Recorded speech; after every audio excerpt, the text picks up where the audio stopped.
Hi, everybody. Good evening. I see we have a new student. Welcome. Just a summary of what we discovered until now. Last week, we spoke about the godly soul residing in the brains, particularly in the idea of chokhmah, wisdom.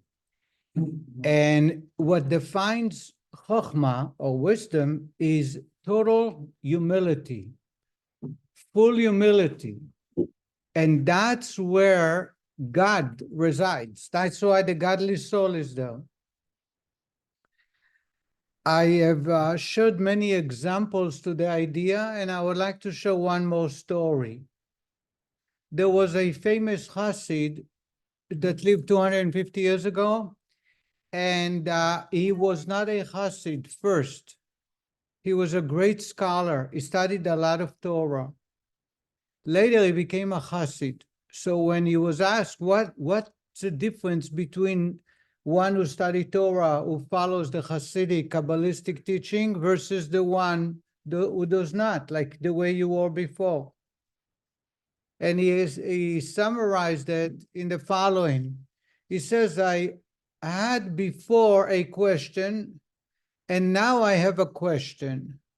But the answer is the same, even though the questions were different. What was the different questions he had? Before he discovered the Kabbalah teaching, the Hasidic teaching, he was wondering, how will God be able to reward him for all of his great servitude of God? He studied Torah, he follows the commandments, he's a great servant of God. How will God be able to reward him? Now he says, when he discovered the Kabbalistic teaching, the question is different. The question is that he is faced with every day is, how is it possible for God to allow me to live such a low-life jerk, someone who is so far away from God? And he's wondering why God is bothering to give him energy to live on this earth. And he says the question has changed, but the answer is the same. Before I became a Chassid, the answer I would say to myself is, God is so great, I'm sure he can build me a huge penthouse in heaven to reward me. Now I say the same answer. God is so great in his great kindness and mercy, he allows me to survive here because of his greatness. So in other words, the answer is the same. The question have changed. The idea, and we spoke, this is the third lesson I'm bringing it up because this is the essence of the Hasidic teaching, is that if I want to come closer to God, it is the total humility. That's why Moses, the closest that came to God, is the one, the Torah describes him as the most humble man ever lived. Otherwise, you would have not been able so close to God. In addition, any place that there is no humility, there is no God. A man can be a sinner, and the Talmud goes on in great details that a person can disobey God, and yet God will be residing together with us. However, there are three exceptions in which God will say, I depart and I cannot be part of you. One of them is haughtiness. When people feel themselves to be of importance, there is no godliness. Chokhmah, the idea of chokhmah, intelligence, can enter the brains when there is total humility. If there is no humility, there is no chokhmah. So godliness resides in the place of humility. The opposite of godliness, the animal soul, is in the heart. The animal soul is all give, give, give. We spoke about it last week. It's all give me credit, give me what I deserve. It's unfair. It's all about the demands because I'm here and I'm right and I'm first and I'm smart. And by doing so, we actually push away God. We also started speaking because originally the Rebbe was addressing another question, one of three topics in this chapter. One of them is, why is this love towards God, an innate love that a Jewish person is born with, is asleep or is quiet, is dormant? And the rabbi started explaining that because the animal soul overrules the godly soul, there are two states of the godly soul that exist. One is in a state of jail, that is when it refers to action, speech, or thought. And the other part I shared with you last week is in the state of sleeping. What's the difference between asleep versus in jail? In both, we have no control. We can't act freely. The difference is when you're in jail, it's against your will, you have no choice. And that's when it comes to the action, to the expression, action, speech, and thought, which are the garments, and the expression of the soul. In that way, the animal soul can fully control and tie the godly soul, and so to say, not to allow the godly soul to express itself. However, the godly soul itself, even though is unable to act, is in a state of sleep, asleep. What's the idea of sleep? Once you wake up, you have full control over yourself. And that's what the rabbi is going to talk about. How do we, so that answers one question. Why is it dormant? Why is it asleep or quiet? Simply because once we feed the animal soul, it gives it energy. That energy controls the godly soul and puts it in jail, refuses the godly soul ownership or control over the body. When it comes to the essence of the animals, the godly soul, it's only in a state of asleep. Why?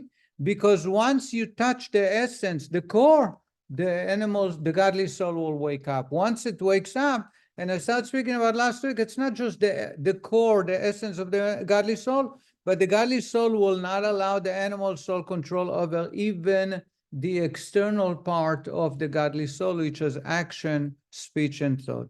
Let's see it in reading a little text. There is one more point that we must share because it can get lost in the text, and that is, whenever we sin, we cut ourselves from God. It doesn't matter what kind of a sin, small or big. The difference is we kid ourselves into thinking that there is no separation between us and God. And by doing so, the animal soul is able to convince us that it's okay. I think didn't I share with you that after you do something 3 times, it's kind of forgotten? It's all an imaginary. The difference is that we can return back to God, and God will accept and forgive us no matter how many times. If I ask you forgiveness for offending you, and you forgave me, and I offend you the next day the same way, and I ask you forgiveness, and then I do it the next day, and the next day, and the next day, after a week's time, you get tired of it and say, I'm sorry. God, we say in prayer every morning when we ask God forgiveness, we say, you are the one who has the ability to forgive on multiple occasions, on multiple events, meaning every time we ask God for forgiveness, He will forgive us. Even though we ask yesterday and yesteryear and 5 years ago, and every day we ask for the same thing, because that's what defines God as opposed to is different from a human. However, any time we sin, it's a total separation. When we fix it, when we ask forgiveness, we reconnect. But the time or the situation where we are still apart is staying away from God. The animal soul is kidding the human into thinking that when you sin, it's no big deal.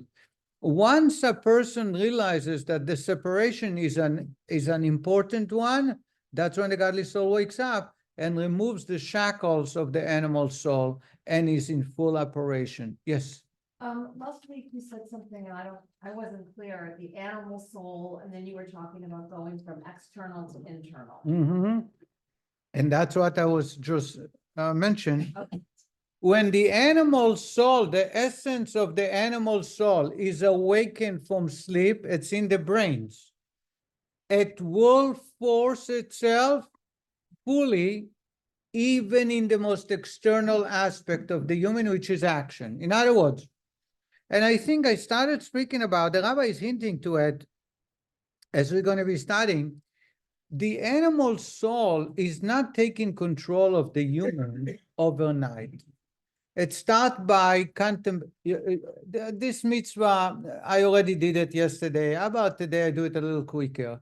And the next day you say a little bit faster. And then you say once a week I can skip this mitzvah. In other words, it starts in the brains, it goes into speech and then to action. And it's a process that takes time. The animal soul is very smart. When it happens in action, so you have it starts in the brains, which is the most internal aspect of the garments, and it goes to speech, and then it comes to action. The godly soul, when it wakes up, it will reverse. It will go in the other way around. It'll say, I will not act that way. Refraining from acting in a negative way will force me into the speech and thought as well to behave properly. In other words, the animal soul starts from internal and goes outwards. The godly soul will go inwards from the most external part. Let's study.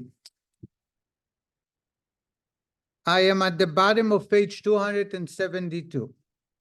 But this exile of the faculty of Chokhmah affects only that aspect of it which is diffused throughout the nefesh and animates it with divine vitality. Being in exile, says the rabbi, it is unable to pervade the entire soul, and through it the entire body, with the feeling of self-nullification before God, characteristic of Chokhmah. Thus, in this state of exile, it is unable to prevent one from sinning. That's the idea of dormant. It's under control of the animal soul. Yet, the root and core of Chokhmah in the divine soul is in the brain and does not clothe itself in the sackcloth of klipa in the left part of the heart in a true state of exile, that is, so that it be powerless to prevent one from sinning. It is only merely dormant in the case of the wicked, not exercising its influence within them, that is, not creating within the Jew the spirit of self-nullification before God that is ought to create, as long as the knowledge and understanding are preoccupied with mundane pleasures. As long as the animal soul is in control, the godly soul is asleep. The godly soul is asleep. And therefore, it is unable to, so to say, control the thought, speech, and action. Now, what happens when you wake it up? That's what the rabbi is going to talk about. The soul faculties of knowledge, da'at, and understanding, bina, are lower than chokhmah. Yet the level of chokhmah is prevented from acting upon them and upon the other still lower faculties as long as they are immersed in mundane pleasures. Thus, the chokhmah of the divine soul is dormant, not dead. It has lost none of its potency, only its ability to exercise it. Just as when one sleeps, he retains full possession of its faculties, though he cannot use them. So as long as a man is busy with mundane activities and the animal soul is in full control, the godly soul, the core, the essence, the root of the godly soul in the brains is in a sleep, in a state of sleep. It can function healthy, it can function fully only when it's awake, and right now it's asleep. Who is putting the sleeping pill to it? The animal soul. However, when they, the wicked, are confronted with a test of faith which transcends knowledge, touching the very soul and the faculty of Chokhmah within it, the source of faith, I'll explain it in a moment, then it arises from its sleep, that is, Chokhmah reveals itself, and it exerts its influence with the divine force that is clothed in it, its influence being to create a spirit of self-sacrifice to God, for God, as the Alter Rebbe states further. The Rabbi is going to talk about what happened when he's told you got to worship God, other gods, idols. Now it is no doubt that he is going to cut himself off from God. And that's when he's going to say, no way, because the godly soul wakes up and controls the entire body. In other words, when you touch the core of the godly soul, in essence, as the rabbi is going to talk about, every sin, every simple sin, lying, not keeping kosher, anytime someone misbehaves, they are cutting themselves off of God, but they are being led to believe that there is no cutting off. The only way is when it's touching the core, is when someone is being tested on their faith. I want to share with you the story of Hannah and her 7 sons. I think I told you I'm going to share with you. There was, in the time of the Greeks ruled in Israel, there was a king, a Greek king, Nebuchadnezzar, who wanted to spread his God belief in idols among the Jewish people in Israel. And it was a very difficult, it was almost impossible. One day he took a family, a mother that had 7 sons, and publicly in an amphitheater, he put them up and he said, turned to the old one and he says, please bow down to my statue. He created his own statue, actually. And the son says, no, that says in the Torah, thou shalt not worship any other God. So he ordered to slaughter him, to chop off his head. He goes to number 6, this younger one, and he goes up down to 6 children. Then it came to the 7th son. The 7th son was a very young child. I think he was 3 or 4 years old. And he was, to save himself, he turned to the kid and he says, I'm going to throw my ring to the ground and just pick up the ring. Don't bow down to the other God. Just pick up the ring. The idea is to save his honor, so at least one child would worship idols. The story goes on that his mother said to the king, I want to convince him. Can I have a private time with him? And when they went in private room, she says, some 6 of your brothers sanctify God. Please do not deviate from that. And he went out, and the child, this is what I read last time, 2 weeks ago. The child went back to the king and says, for your honor, you want me to save you, but for my God's honor, I shouldn't. I should prefer your honor over God's honor. And the king ordered to slaughter him. One can ask, over there was no idol worshiping. When the child was asked to bend over and pick up a ring, there was no idol worshiping. Yet, as soon as it's the core of idol worshiping, because the godly soul realizes it's a total separation from God, and perhaps a permanent one, it will not allow even the most external, just the way it looks like, even though it's not actually an act. That's the point I wanted to make, that the external part. In other words, he can say, I don't believe in it, I don't like it, I do it just because I care for my life, or I just pick up the ring. But the godly soul can, once it's awakened, the godly soul say, even the most external way, just to it should look like as if I'm cutting myself off, I'm not going to allow. And that's why the child gave up. And there are several other stories. I shared with you the story of the thief, that on his gravesite there is here buried Yoseleh, the holy thief. Yeah, I hope you remember the story. There were several other stories that when I think I told you, October 7, after the event in Israel on October 7, suddenly the entire country is coming together. We have people who have never shared with the universe that they're Jewish, but suddenly now everybody is proud to be Jewish. And the reason is because that act of terrorism touched the core of every Jew around the globe. And suddenly we have here people who hated Orthodox Jews here locally, and we have them coming here to learn how to keep kosher and how to keep Shabbat, simply because they feel that their godly soul is awakened and they want to express themselves. This is the idea that it's asleep, it's not in jail. Until that point happens, it's in jail. Even if the soul knows it's the wrong thing, it has no control because the animal soul is in charge. But as soon as you touch the core and you come to the essence of the godly soul wakes up and full blown, it will express itself even in the most external part. Let's continue.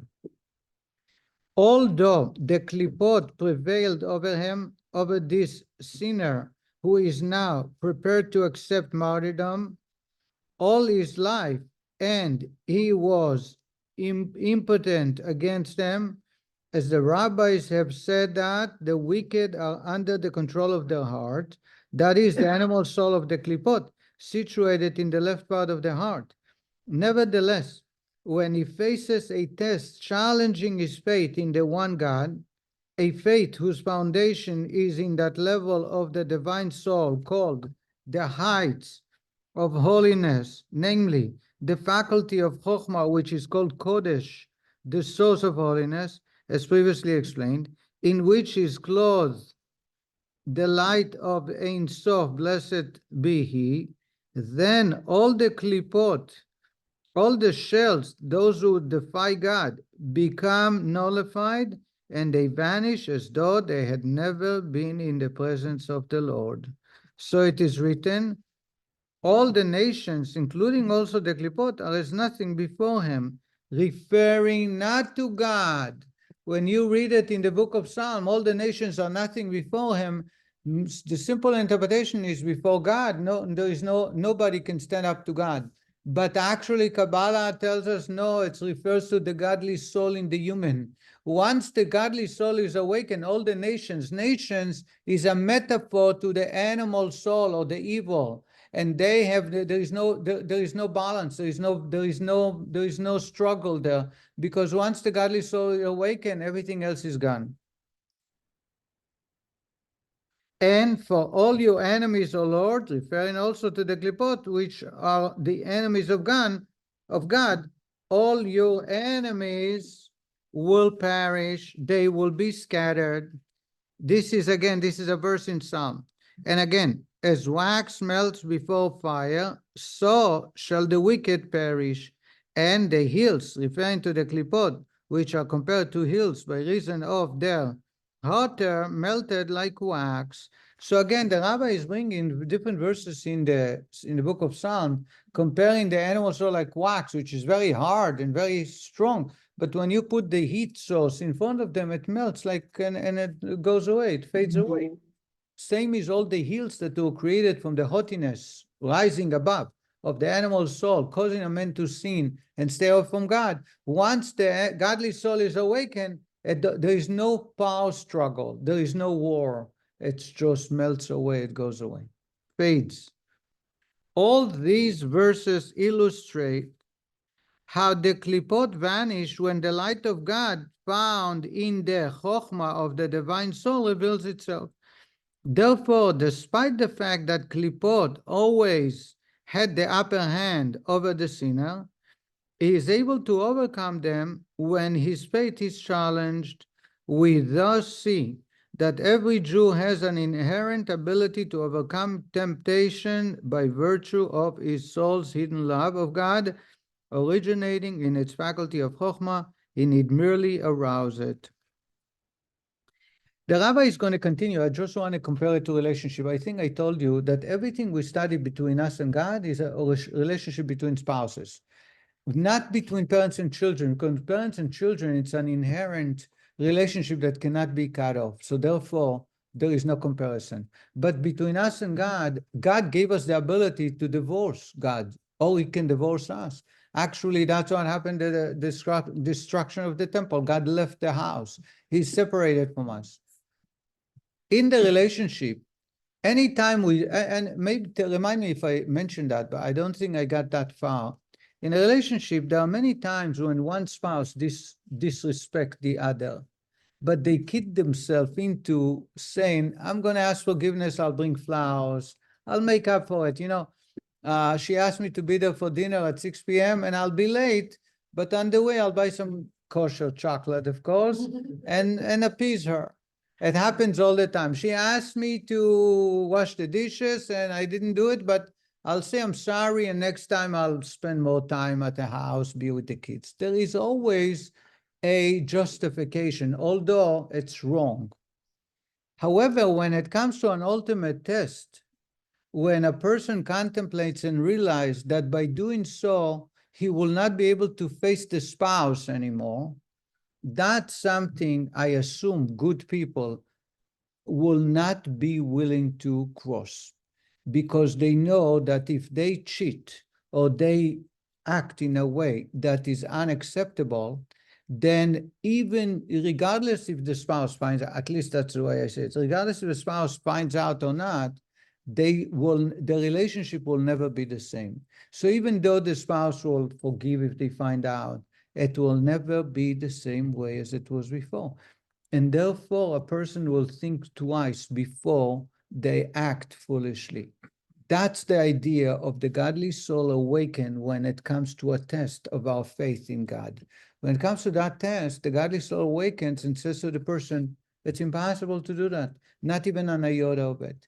In addition to what we discovered last week, that the spirit of foolishness, folly, enters a man when they sin, because it doesn't make sense for us to be separated from God unless we think or kid ourselves into thinking it's not going to hurt the relationship, it's not so severe, which is not true. And this is what the Rabbi continues on. The Alter Rebbe now goes on to explain how this hidden love also comprises the fear of God necessary in observing the prohibitive commandments. When we started the chapter, I told you the third question the rabbi is having. So now we know why it is hidden love. The love is there all the time because we have a godly soul. But that love is hidden. Why is it hidden? Because we immerse ourselves in pleasures and misbehaving, so we tie a robe around the godly soul's expression, and it is unable, it's in jail. When do we see there is a hidden love? When at the core is touched, then the godly soul will free itself from that exile, awaken, and make sure every part is properly behaving. That's the idea of hidden love. Now we know why it's hidden, and now we know for sure it exists. The third point that the rabbi wanted to make is we studied that love without fear, respect, awe before God is impossible, because love and fear of God are two wings that walk in tandem. You cannot have one wing. A bird with one wing will not fly. Just like two legs are necessary and they help each other, they, so to say, complement each other. Two wings do the one thing. They allow the bird to fly. If I want to fly and I clip one wing of the bird will not be able to. Where is the fear? The rabbi is going to tell us that respect and awe of God is embedded in the love, the hidden love with God. Why? Because what happens when someone is touching the core of the godly soul, trying to convince us to let go of God by worshiping idols? Suddenly we will not allow it. The reason we don't allow it is because we have so much fear of being separated, separation anxiety. We don't want to be totally cut off from God. And that is the idea of fear. And therefore we have love and fear all hidden within this hidden love. Yes? So what causes the godly soul to awaken besides idolatry? Is there, I told you, October 7 was a good example. Severe. I don't know about severe, something of serious.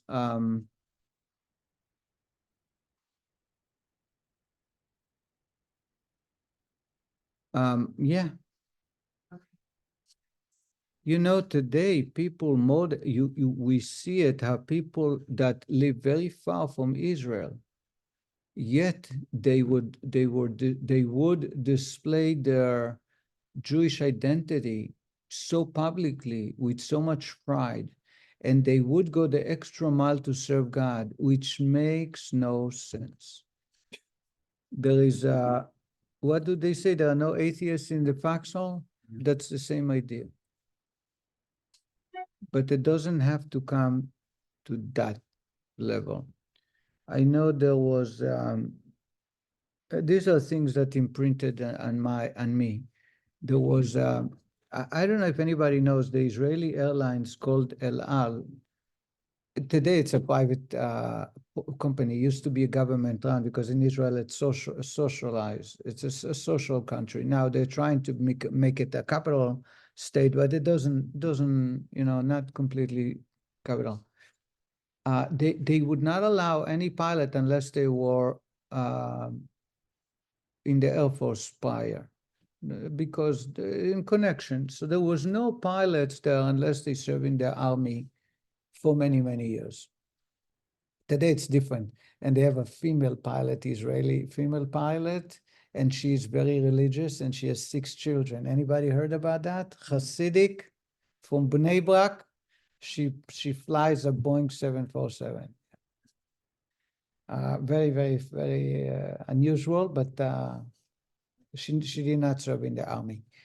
But there was I believe in 1987, there was a catastrophe of a cargo El Al plane landing in Holland.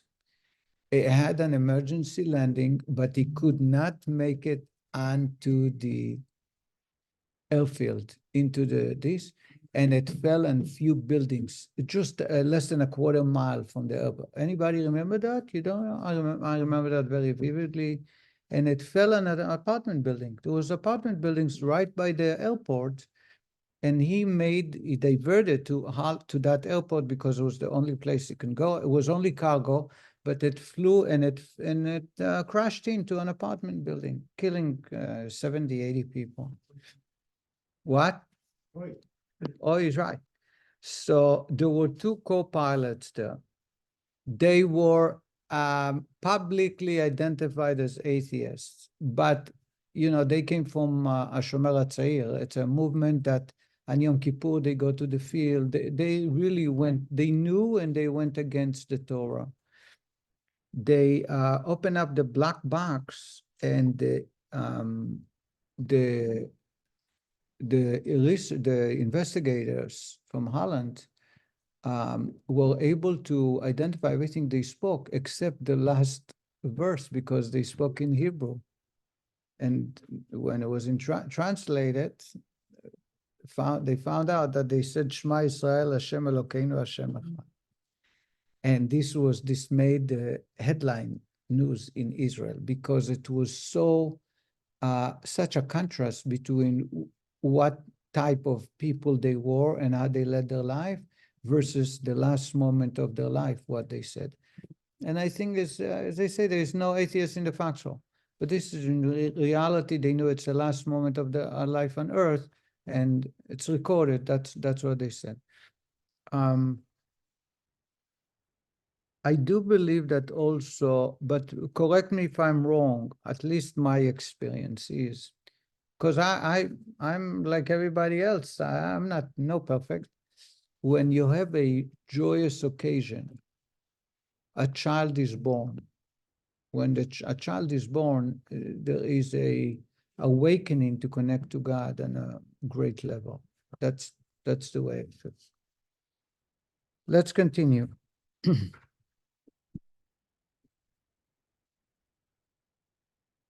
The Alter Rebbe now goes on. So again, now we're going to talk about fear and awe. How is it connected to love? And as I said to you, the Rabbi is going to explain that what it does for us is refrain us from misbehaving. And therefore, it is created by fear and respect of God. The Alter Rebbe goes on to explain how this hidden love also comprises the fear of God necessary in observing the prohibitions, commandments.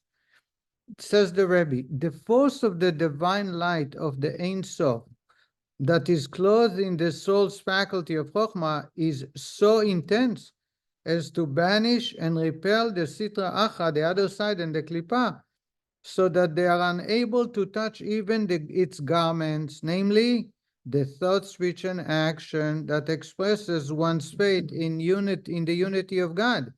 That is, not only can the Klipot not awaken one's faith, weaken one's faith, but they cannot even prevent his faith from expressing itself in thought, speech, and action. This means that the divine light vested in Chokhmah enables them to withstand a test of self-sacrifice to the extent of even refusing to do a mere empty act that is contrary to his belief in the one God. That is, to bow down before an idol, even without acknowledging it in his heart at all, in which case it is not his faith that is being challenged, but its expression in the act of prostrating oneself. And even for his expression of faith, a Jew will give his life. What the rabbi is saying, as I just mentioned, even if it is somebody is forcing at a gunpoint, says either accept my religion and convert, or worship idols, or I kill you. And the person says, I don't believe in it, but I have to do it. I'll do it just in action to make the motions, so I spare my life. People will not, and they would say, you can kill me, I don't care. And the reason is because once the godly soul is awakened, it expresses itself in the most external aspect of the human. Now, there have been many times where people did worship idols. We know the Moranos during the Spanish Inquisition in the 14th century, the 15th century, entire communities converted, and they converted only openly, but in hiding, even though it was at the cost of their life. They would continue celebrating. If you visit Spain, there are cities in Spain you can go and you can see the hiding basements or the hiding cellars that they've created behind a painting or behind a door or a bookcase where they used to get together. There are many people, descendants of Moranos, that until today they do certain things. There are people living in Jerusalem that have a custom that every Friday night before they light Shabbat candles, they close all the curtains in the house. And the reason is because when the mother would light candles, they didn't want anyone to see, all the neighbors, because otherwise they would be blamed as following Jewish tradition. There are other things that until today, there are some descendants of the Moranos, of those who were forced to accept other faith, in openly, but in hiding, follow Jewish tradition. They're still doing many of the command. There are certain things they do, which in the holidays or Shabbat, that is very strange, but the only reason is because they were trying to hide it. Back to so I don't know how to explain that. But the rabbi is speaking about a very famous phenomena in which the Jew will prefer to die rather than accept other gods.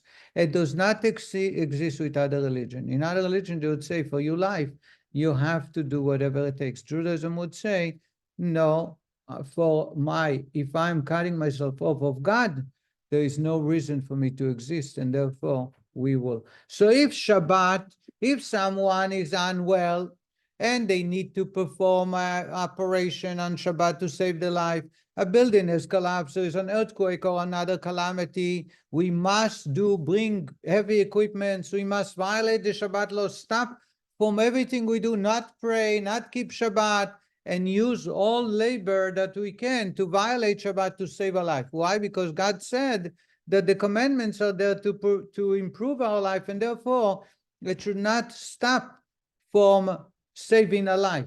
However, the exception is idol worshiping, because idol worshiping, we're cutting ourselves away from God, and therefore it's not acceptable. Says the rabbi that fear or the desire not to separate and cut ourselves from God is part of the hidden love that exists within every Jew. So too, in other words, in the external aspect, so too he will sacrifice his life so as not to speak falsely, God forbid, concerning the unity of God, even where his words do not reflect his true feelings, for his heart is perfect in its belief in God. Still, he will refuse to speak. If someone says, say that you believe whatever, a Jew will say, I'm sorry, I cannot say it, even though he doesn't believe it. Just speaking, the external aspect of the human, will not be doing so at the cost of life. This readiness for self-sacrifice is not an expression of one's love of God, which reveals itself when confronted with a test of faith. For his love is not directly affected by such empty actions or words, Rather, it expresses the fear contained in the hidden love, the fear of being torn away from God. And this is called the fear contained in love, meaning the natural love found in the divine soul of all Jews, whose intrinsic desire and will is to be attached to its origin and source, the light of the blessed Ein Sof. For by virtue of this love and this desire, it intrinsically recoils in fear and dread from touching, God forbid, even the fringe of the impurity of idolatry, which denies the faith in God's unity. Even where such contact involves only its outer garments, namely idolatrous speech and action, without any faith whatsoever in the heart, in the validity of the idol worship, even this the soul dreads, and this dread represents the fear contained in the hidden love. I hope you understand what I'm saying, what we just studied. So even the external aspect, action, speech, even though I don't believe in it, he will refrain from doing so just because refusing to cut himself off, even in the level of action or speech from God. When a Jew considers that he would willingly give up his life rather than be parted from God, he will surely realize that A, he should certainly refrain from sin. Why? For the very same reason, since every sin tears one away from God. And B, he ought to fulfill all the commandments, for through them one achieves the objective of hidden love, unity with God. In this way, one may utilize the hidden love and the fear of God contained in it as a motivation for observing all the commandments, as will be explained at length in the coming chapter. Chapter 20, that's the end of chapter 19. We're going to continue chapter 20 next week. So to summarize, the rabbi addressed in chapter 19 3 points. How do you know there is hidden love? Why is it hidden? And finally, where is fear? How do we know there is hidden love? Because when the core of the soul is touched, it spreads out to the entire whole human, even the external garments, which are speech, thoughts, and action, the void of heart or desire, still it will not allow. The second is, why is it hidden? The answer is because when a person immerses himself in pleasures and misbehaves, the animal soul gains so much energy, and it controls and puts in jail the expression of the godly soul. Just like in jail, we have no power to have free life. And where is the fear of God? The fear of God is the fact that we will not allow any kind of behavior or speech which is contradiction to God, is a sign that there is a fear also within the hidden love. And thus, now we understand why is it hidden, how do we know it exists, and it includes also fear. Next week, the rabbi will continue into connection, how to connect to God in a positive and in a negative, and that enumerates in the first two commandments. The first commandment is I am your God, to connect with God, to make it our God. And the second commandment is thou shalt not worship any other God, how to not cut ourselves away from God. So we'll stop at a little bit early today and continue next week. Thank you, Rabbi. Bye, guys.